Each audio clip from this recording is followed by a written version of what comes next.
Después le apareció Jehová en el encinar de Mamre, estando él sentado a la puerta de su tienda, en el calor del día.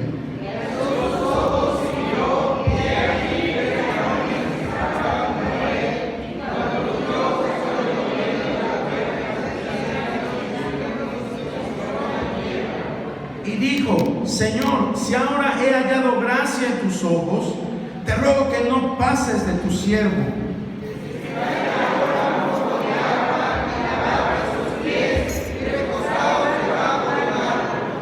Y traeré un bocado de pan y sustentad vuestro corazón, y después pasaréis, pues por eso habéis pasado cerca de vuestro siervo. Y ellos dijeron: haz así como has dicho. Entonces Abraham fue deprisa a la tienda y le dijo: toma pronto 3 medidas de flor de harina y amasa las panes cocidos de trabajo. Y corrió Abraham a las vacas y tomó un becerro tierno y bueno y lo dio al criado, y éste se dio prisa a prepararlo. Todos juntos. Tomó también mantequilla y leche y el becerro que había preparado, y lo puso delante de ellos, y él se estuvo con ellos debajo del árbol y comieron. Puede sentarse, hermano.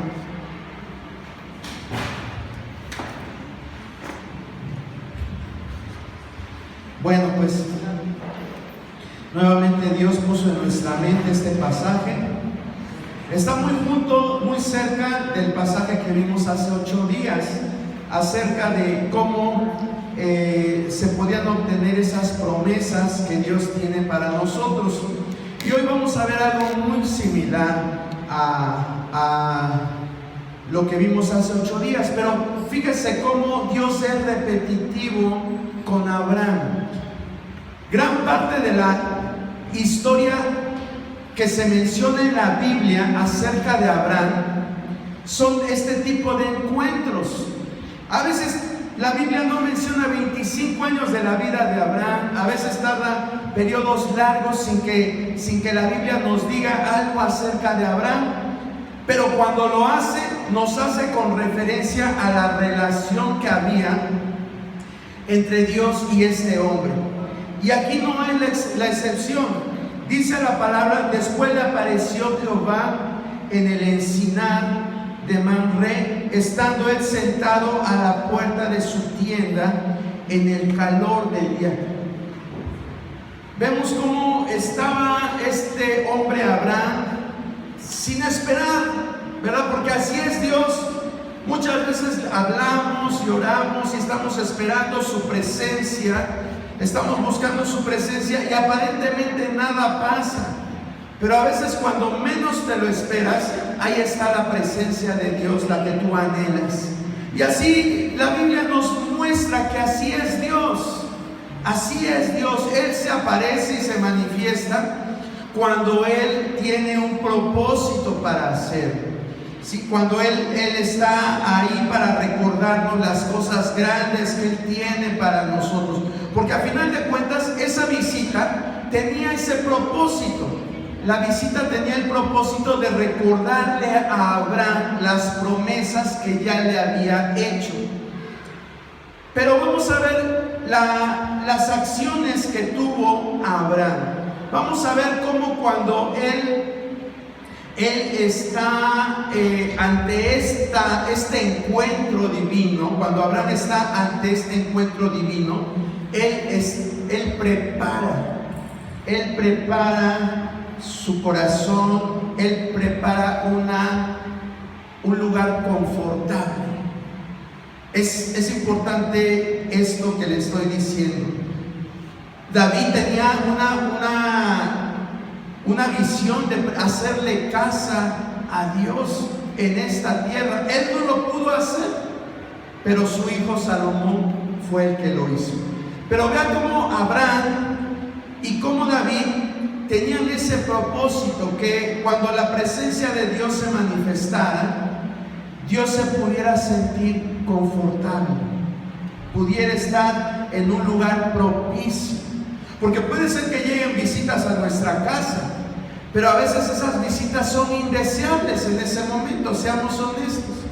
¿verdad? A lo mejor nos agarran en una situación de apuración, que vamos de salida, o estamos haciendo aseo en la casa, o estamos haciendo muchas cosas, y a veces, aunque son personas queridas tuyas, amigos, familiares, pero en ese momento dices, ¿por qué llegaron en este momento? Estoy ocupado.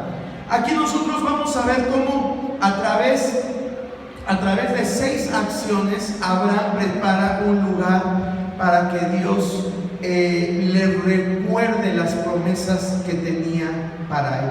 Y vamos a entrar con la primera acción que tuvo Abraham para preparar ese lugar confortable para Dios. Dice la palabra en el verso 2 de Génesis 18, ¿qué fue lo que hizo Abraham? La primera acción que nos dice aquí que estaba, dice la palabra que estaban en el calor del día. En el calor del día no significa que estuviera muy abochornado, no. El calor del día significa que estaba al mediodía.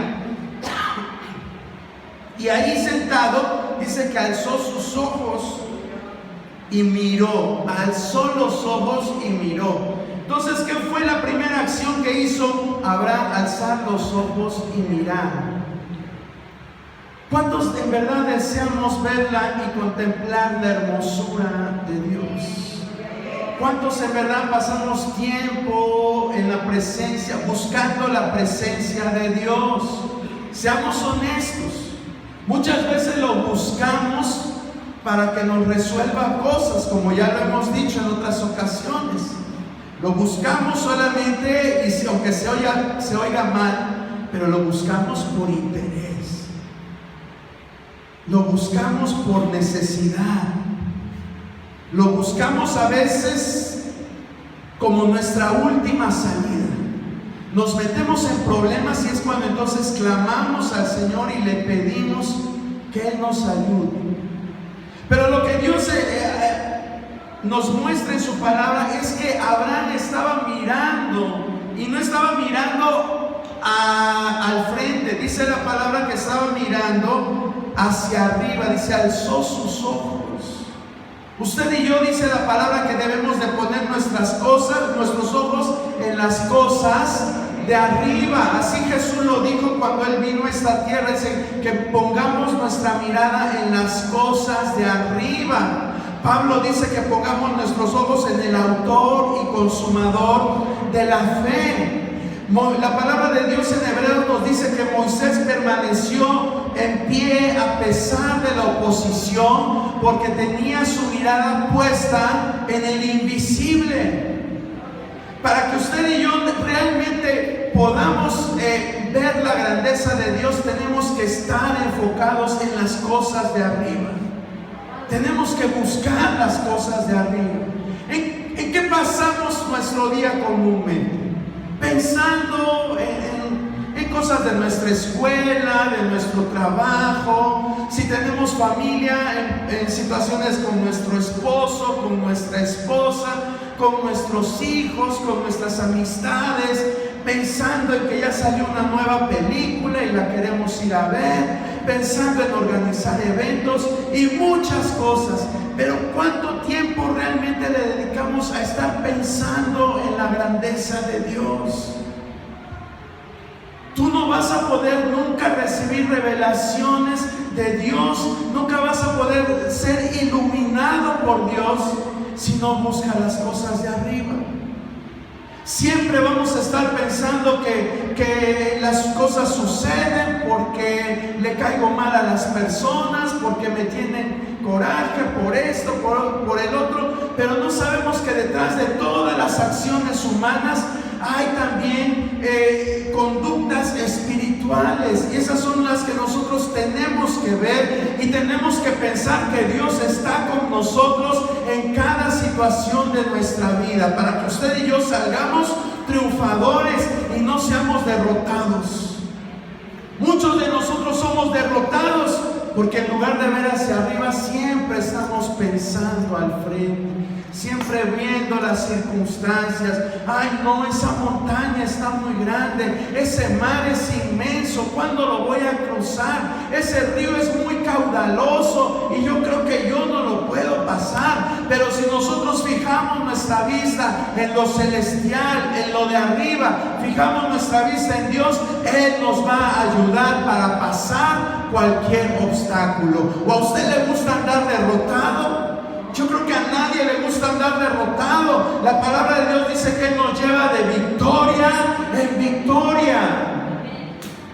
Y si usted no se siente victorioso, empiece a ver hacia arriba, empiece a contemplar hacia lo alto, hacia Dios. Y va a ver cómo nuevas fuerzas va a tener para enfrentar cualquier circunstancia. ¿Qué otra acción hizo Abraham? Dice la palabra más adelante, dice que él salió corriendo a la puerta de su tienda a recibirlos. ¿Y qué hizo? Y se postró. ¿Cuán importante es esta actitud, hermano, de postrarnos ante Dios? Pero hacerlo, postrarnos con nuestro corazón. Claro, si el corazón le manda a que usted se postre en una actitud corporal, hágalo. Pero como decía Pablo, dice, ustedes se tienen que circuncidar el corazón. ¿Sí? Pablo así lo decía. ¿Por qué? Porque los judíos pensaban que tan solo por circuncidarse ya eran hijos de Dios, eran hijos de Abraham, como ellos decían, y se sentían que eran los santos y únicos del planeta. Pero Pablo dice que debían de circuncidar su corazón, es decir, tenían que quitar lo que les estorbaba en su corazón. Y así también nosotros podemos ver este ejemplo, que Abraham salió y entonces dice la palabra que se postró en tierra. Y el postrarse en tierra, ¿qué significaba? ¿Sabe cómo es postrarnos en tierra? Es directamente, no lo hago porque no van a ver, me voy a echar en el piso y no va a ver usted lo que es postrarse. Pero postrarse es completamente todo el cuerpo, como si estuviera durmiendo boca abajo y así. Eso es postrarse. Realmente pocos nos postramos a Dios de esa manera. ¿Y qué significa el postrarnos? Eso es lo importante. ¿Qué significa el postrarnos? El postrarnos simboliza respeto, reverencia y humildad. Respeto, reverencia y humildad. ¿Y qué significa cada una? Bueno, no voy a hablar mucho de todas, pero a mí la que me llamó la atención es la humildad. Aunque es una palabra que muchos la escuchamos y tenemos una noción de lo que es la humildad, pero en realidad practicarla es algo muy difícil. Practicar la humildad ante Dios es muy difícil. ¿Por qué? Porque la humildad implica sometimiento. La humildad implica sometimiento. ¿Y a cuántos de aquí les gusta someterse? ¿A cuántos en nuestro trabajo nos dicen, a ver, vas a tener que ayudar a tu compañero y vas a ni modos hasta que salgas? Oiga, pero si yo salgo a las 3 de la tarde, pues sí, pero pues vas a tener que ayudarme. ¿Y cómo lo hacemos? ¿De buena gana o de mala gana? Hermanas, ¿ustedes se someten a sus maridos? No es que sea machista, pero es que la palabra de Dios dice que la mujer debe de someterse al varón. ¿Verdad que cuesta? Cuesta, hermano, cuesta. Pero cuando nosotros descubrimos la bendición que hay en el sometimiento, Dios abre las ventanas de los cielos. porque eso es lo que le gusta a Dios. Jesús, cuando estaba en la tierra, dijo: aprended de mí, que soy soberbio. Dice: soy manso y humilde de corazón. ¿Y en qué consistía su mansedumbre y en su humildad? Él mismo lo aclara diciendo: lo que yo veo hacer al Padre, eso hago yo. Eso es la humildad espiritual, cuando nosotros nos sometemos a lo que Dios nos dice en su palabra. Dice, es estar dispuesto a cambiar nuestro proceder. Si el Espíritu Santo nos está diciendo: hay cosas en tu vida que tienes que cambiar, hay áreas en tu vida que tienes que remover, hay cosas en tu vida que tienes que dejar, hay cosas en tu vida que te van a perjudicar si sigues en ese camino, pero si lo seguimos haciendo, en lugar de bendición, vamos a recibir todo lo contrario. Y no es que Dios sea malo, sino que el problema es que no obedecemos la palabra. Yo ahorita le estoy dando el ejemplo de Abraham. Y ojalá y al terminar esta enseñanza, que es para todos, también para mí, al terminar esta enseñanza, en realidad podamos practicar estos pasos, hermano. Podamos practicar estos pasos, porque Dios quiere bendecirnos. Dios quiere bendecirnos. Dios quiere que lo conozcamos, pero tenemos que tener disposición. Tenemos que tener disponibilidad. A veces decimos: ay, me duele aquí. Bueno, ya no me toco, porque a lo mejor me toco y a alguien le duele ahí y va a decir: ay, me está diciendo por mí. No, decimos: me duele alguna parte de mi cuerpo, y le pedimos a Dios: Dios, sáname, Dios, quítame esta molestia, ya no soporto, Señor. Y hasta nos volvemos bien bíblicos, decimos: por tus llagas hemos sido sanados, y lo decimos y no pasa nada. ¿Por qué será?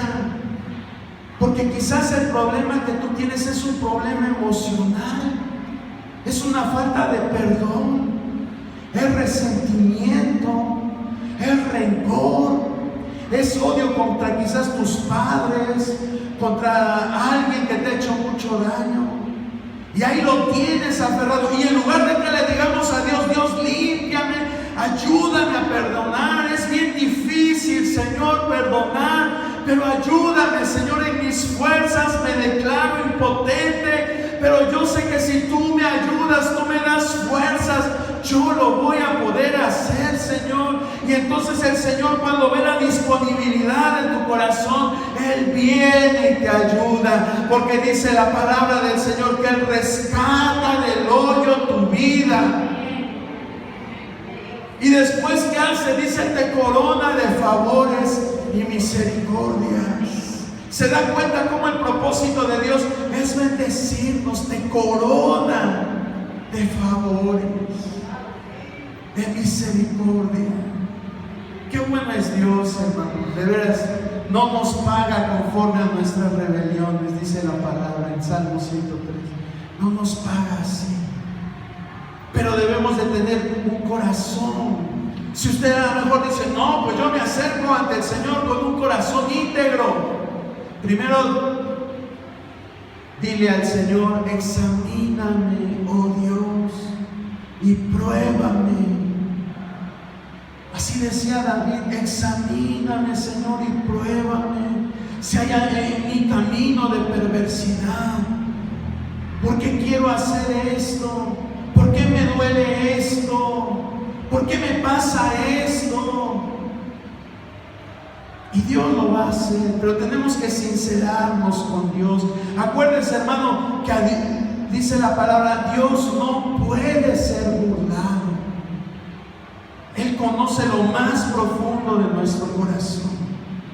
Y para que tú en verdad recibas las promesas como Abraham lo hizo, tenemos que postrarnos, que ser humildes, que desterrar todo aquello que nos ata, todo aquello que nos mantiene en el desierto, y decirle: Señor, ven a refrescarme con tu agua viva. Necesito tu agua viva en mi ser, Señor. necesito que tú hables a mi ser, que tú me ayudes a salir de esta situación que estoy pasando. Número 3, ¿qué más hizo?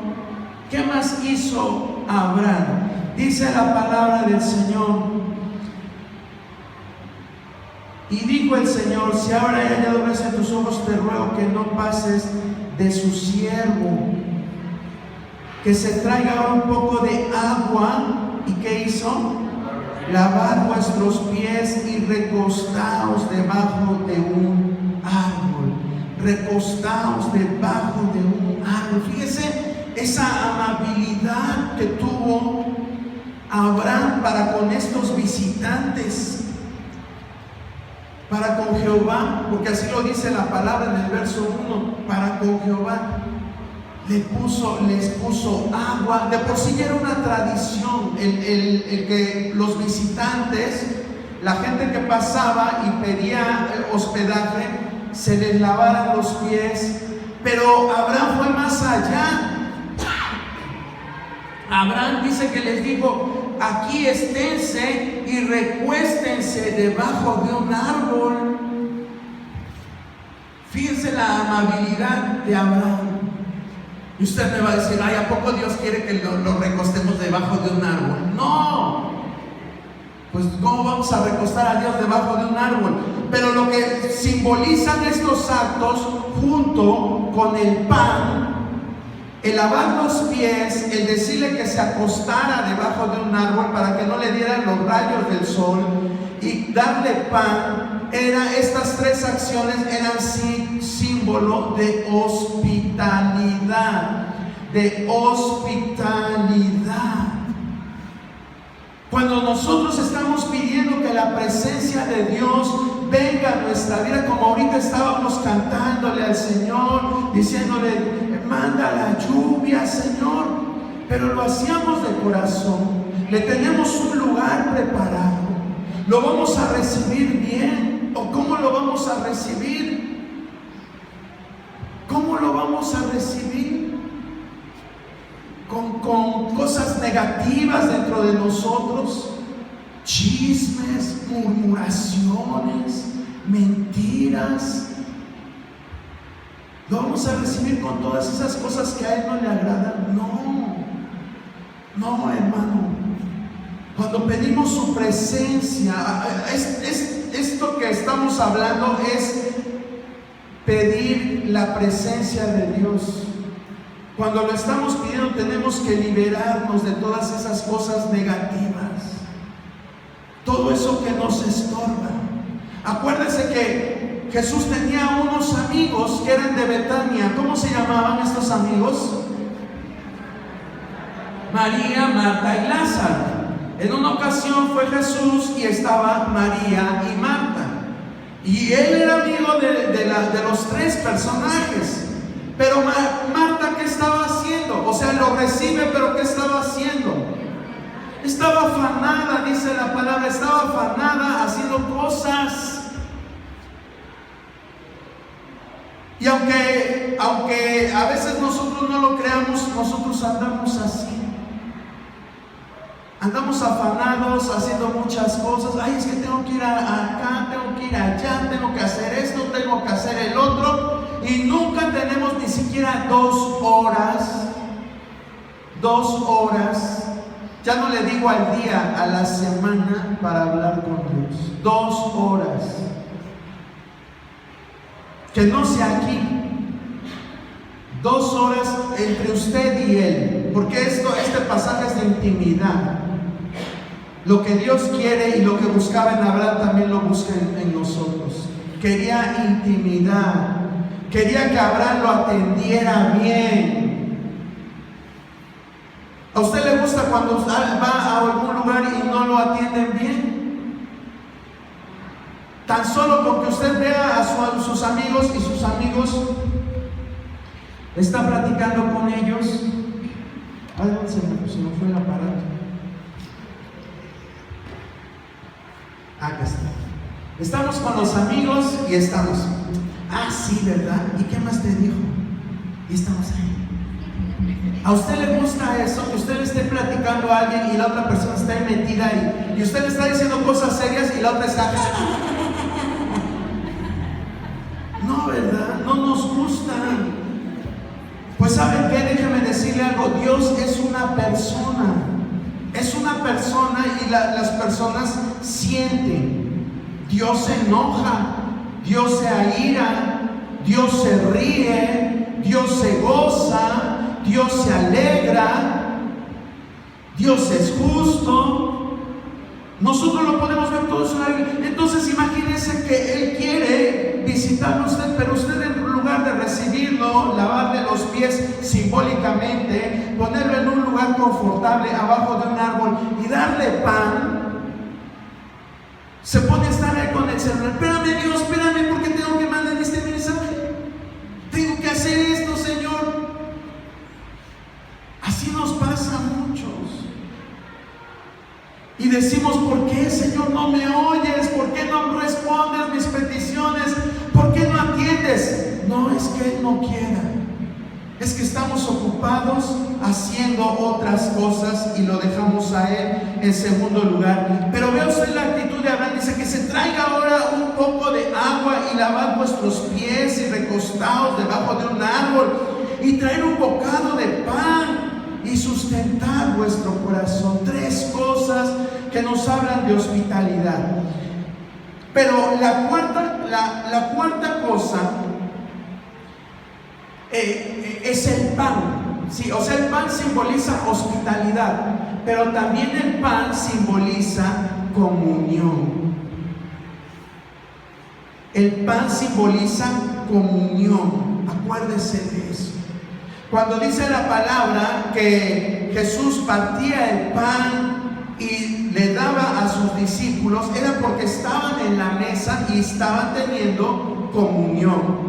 Cuando dice la palabra de Dios en Hechos capítulo 2 que los discípulos de Jesús tenían todas las cosas en común y que compartían compartían el pan. Sí.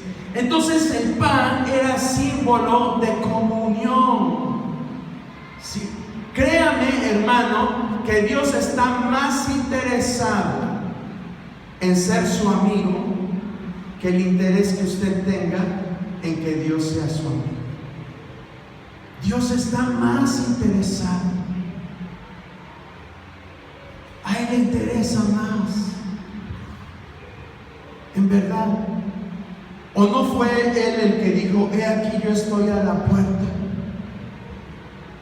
No dijo, pues voy a esperar a que lleguen y me toquen y pues a ver si los dejo pasar y que cenen conmigo y a ver qué pasa. No, dice la palabra que Él está a la puerta tocando. Y si alguno oye su voz y abre la puerta, entraré a Él y cenaré con Él y Él conmigo. A mí me llama la atención la descripción que hace Jesús, porque dice, si alguno oye mi voz y abre la puerta, si alguno oye mi voz, quiere decir que esa persona tenía que estar atenta cuando Jesús pasara y tocara para que lo dejara entrar. No pierdas oportunidades, hermano. No pierdas oportunidades. En serio, Dios quiere algo especial con usted. Dios quiere algo especial con esta iglesia. Pero debemos de meternos en lo espiritual. Ya dejarnos de entorpecer por tantas cosas que es cierto, nos absorben el tiempo y a veces decimos, quisiera que tener más tiempo, pero dedícale tu tiempo a Dios. Dice la palabra, deleítate en el Señor y Él te concederá las peticiones de tu corazón. ¿No le gusta esto? Él concederá las peticiones de tu corazón. Entonces, ¿por qué no lo buscamos? Él busca la comunión para manifestarnos sus planes. Vean lo que dice Lucas 24:35. Lucas 24:35.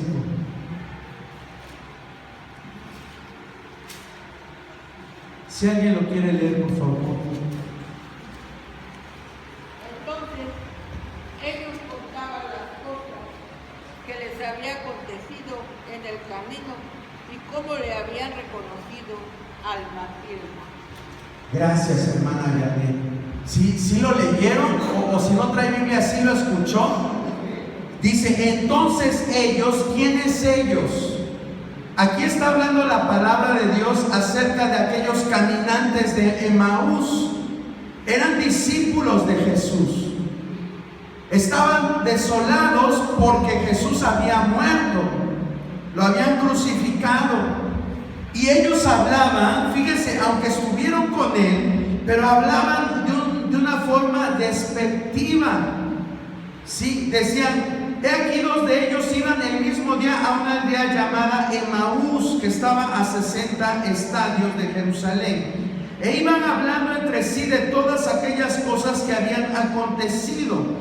Y sucedió que mientras hablaban y discutían entre sí, Jesús mismo se acercó y caminaba con ellos. Dice, mas los ojos de ellos estaban velados para que no le conociesen. Fíjese, eran dos hombres que habían estado con Jesús. Ese es el punto que yo quiero al que lleguemos. Dos hombres que habían estado con Jesús, que conocían cosas íntimas de Jesús como hombre. Conocían a qué horas comía, conocían la hora a la que se levantaba, sabían si Jesús roncaba o no. Es decir, ¿por qué? Porque eran personas que convivían con Él.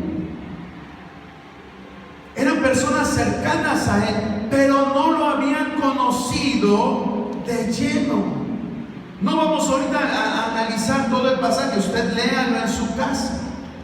Dice el profeta, o sea, se refieren a él como un personaje meramente humano.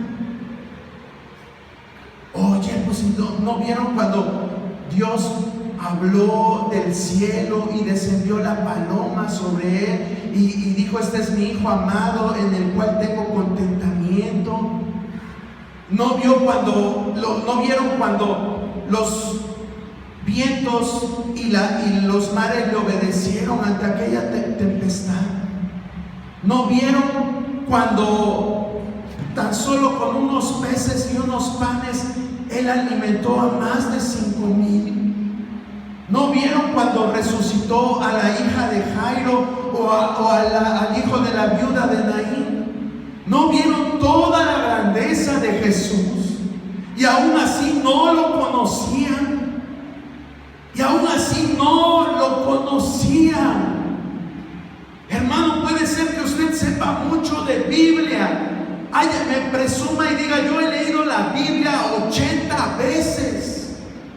Pero el hecho de que usted y yo conozcamos la Biblia no significa que conozcamos a Dios. Por eso es que a Dios le interesa tener comunión con nosotros. Dice la palabra del Señor en el verso 35. Entonces ellos, es decir, los discípulos que iban a Emaús, dice, contaban las cosas que les había acontecido, cosas que les habían acontecido en el camino y cómo le habían reconocido al partir el pan. Al partir el pan. Si nosotros vemos el verso, unos versos antes dice, en el verso 25, dice, entonces Él les dijo, o sea Jesús, oh insensatos y tardos de corazón para creer todo lo que los profetas han dicho. Para creer todo lo que los profetas han dicho. Tenían un velo. Los discípulos, esos discípulos de Jesús tenían un velo. Increíble que gente tan cercana a Jesús, bueno, que se decía cercana a Jesús, estuvieran velados sus ojos por un velo. Dice, no era necesario que el Cristo padeciera estas cosas y que entrara en su gloria. Sí, y Jesús les empieza a relatar todo lo que pasó. Entonces en el verso 30 dice: y aconteció que estando sentado con ellos a la mesa, tomó el pan y lo bendijo y lo partió y les dio. Y el verso 31 dice: entonces les fueron abiertos los ojos y le reconocieron. Vean, esto increíble, hermano. Increíble.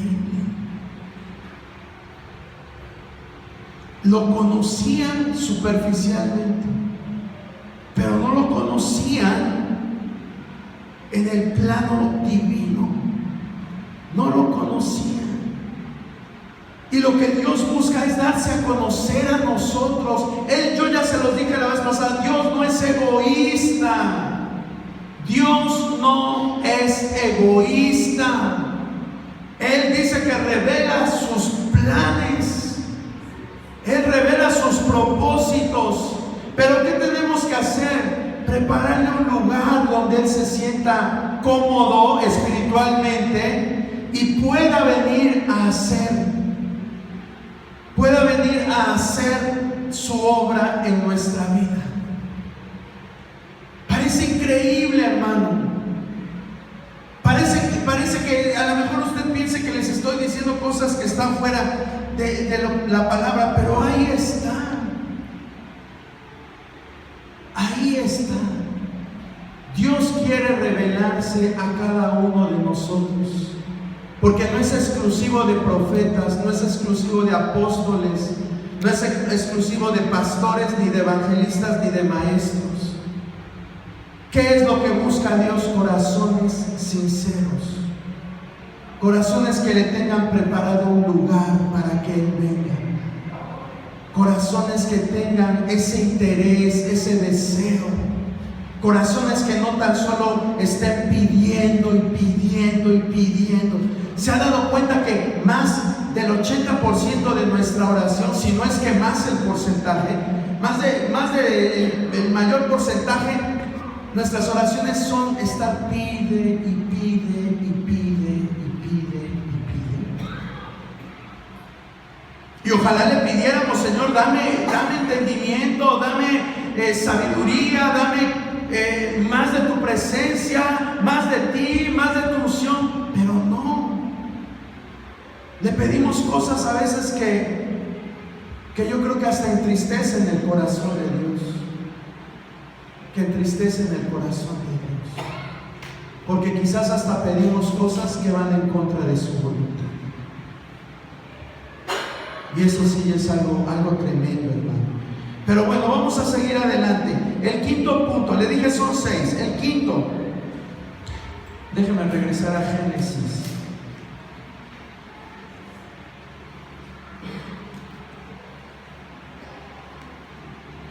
Dice la palabra: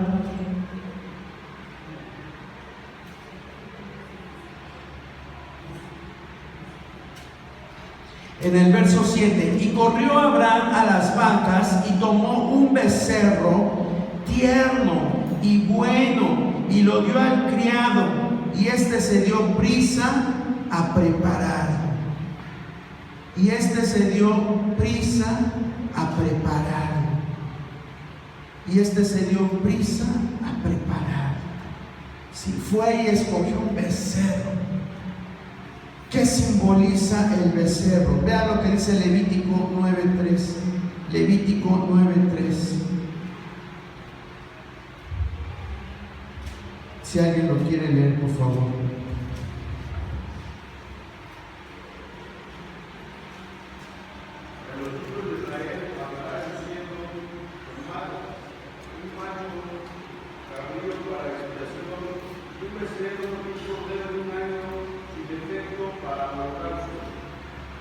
Gracias, hermano Adrián. Aquí nos está diciendo lo que simbolizaba el becerro. Esto que leímos, que leyó nuestro hermano Adrián, es algo que no estaba todavía vigente en el tiempo de Abraham. Usted me va a decir, eso fue después. Sí fue después, pero Jesús ya tenía en mente los sacrificios de animales. Si no, acuérdese cuando le dijo: vas a tomar un carnero, un becerro, una tórtola, un palomino, y los vas a partir por la mitad. ¿Se acuerda de eso? Que también lo vimos. Entonces desde ahí Dios ya estaba institucionalizando el uso de animales para el sacrificio. El becerro simboliza sacrificio. Ya llegamos a la parte que no nos gusta. Si a lo mejor a usted se le hizo sacrificio alzar sus ojos, postrarse en tierra, lavar los pies, recostarse y el pan, si se le hizo difícil dar pan de comunión, ahora imagínense el becerro. Pero el becerro simbolizaba esto, simbolizaba el sacrificio. Y el sacrificio que en Levítico está establecido era el sacrificio de holocausto. ¿Cuál era el sacrificio de holocausto o la ofrenda por el holocausto? Era un rito, una ceremonia en la cual se pasaba al animalito, en este caso al becerro, por fuego y se quemaba todo el animal, todo, no quedaba nada de él útil, quedaba completamente carbonizado ese animalito. Y el propósito era que el humo subiera al cielo, a la presencia de Dios, y a través de esto hallar gracia de Dios para el pueblo de Israel. Ese era el propósito del holocausto con los becerros. Entonces, ¿esto qué simboliza? Usted va a decir: me tengo que estar matando un becerro. No, dice la palabra de Dios que Jesucristo es el sacrificio perfecto. Y usted va a decir: bueno, entonces ya no hago nada. Pues se equivoca, porque la palabra de Dios también nos dice en Romanos capítulo 12 que presentemos nuestro cuerpo como una ofrenda en sacrificio vivo, santo y agradable delante de Dios. Que presentemos nuestro cuerpo como una ofrenda en sacrificio vivo, santo y agradable delante de Dios. Y a lo mejor usted ya pasó el paso 1, ya pasó el paso 2, ya pasó el paso 3, ya pasó el paso 4 y ya pasó el paso 5 y se atora en el paso 5. Porque usted dice: bueno, pero ¿qué entonces qué le ofrezco? Ofrécele algo que te cueste. Y con esto no te estoy diciendo que pases al altar y pongas tus pertenencias o tus alhajas, o que pongas billetes de alta denominación. No te estoy hablando de eso. A Dios esas cosas no le interesan. En primer lugar, no le interesan, a menos que tenga un propósito específico con eso. Pero fuera de eso, a Él no le interesa eso, porque Él es el dueño del oro y de la plata. Pero lo que busca en ti es un cambio radical, algo que te cueste trabajo dejar. Dice la palabra, David decía: no ofreceré al Señor un sacrificio que no me cueste nada. Porque la parcela de Onán, que era donde iba a encontrarse, estaba aquel ángel, y que le dijo: aquí me tienes que sacrificar para que no siguiera la destrucción en el pueblo de Israel.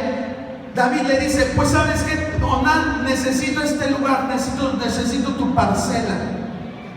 Y Onán le dice a David: mi señor, con tal de que se acabe esta mortandad, tómala y ofrécele lo que quieras a Dios aquí. Pero David le dice: no voy a ofrecer a Dios nada que no me cueste. ¿Qué te cuesta trabajo dejar, hermano? Y que sabes que estorba en tu relación con Dios. ¿Qué te cuesta dejar? El Espíritu Santo en esta hora está obrando y te está trayendo a la mente esas cosas que hoy el Señor quiere que le entregues.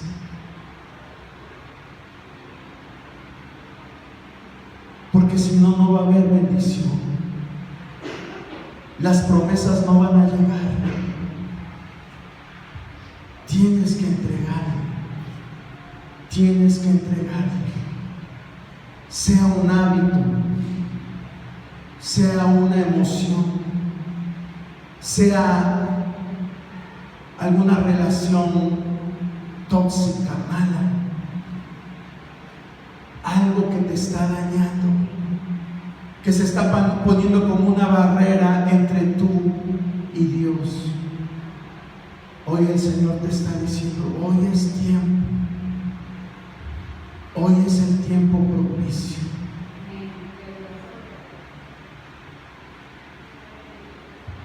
Es el tiempo propicio. Yo no sé a quién en esta hora Dios le va a hablar, pero le está hablando a alguien. Y Dios quiere más santidad en su pueblo. ¿Sabes por qué quiere más santidad? Porque Dios quiere mostrarse a tu vida realmente, para que podamos decir, como decía Job: de oídas te había oído, mas ahora mis ojos te ven. Eso es lo que quiere Dios. Dios no quiere molestarte y fastidiarte, sino quiere que tú lo conozcas realmente, tal cual es. Él quiere quitarte la venda de los ojos. Él quiere quitarte lo que estorba. Él quiere ponerte colirio para que veas bien, para que disfrutes su presencia, para que sepas que no estás sola o no estás solo, que Él está contigo. Hoy mucha gente sufre de soledad, aún en el pueblo cristiano. Pero Jesús dice: yo estoy aquí contigo y estaré todos los días y hasta el fin del mundo. ¿Cuánta fidelidad hay en Dios? Yo te pido que en esta hora te pongas en pie, hermano. Ponte en pie.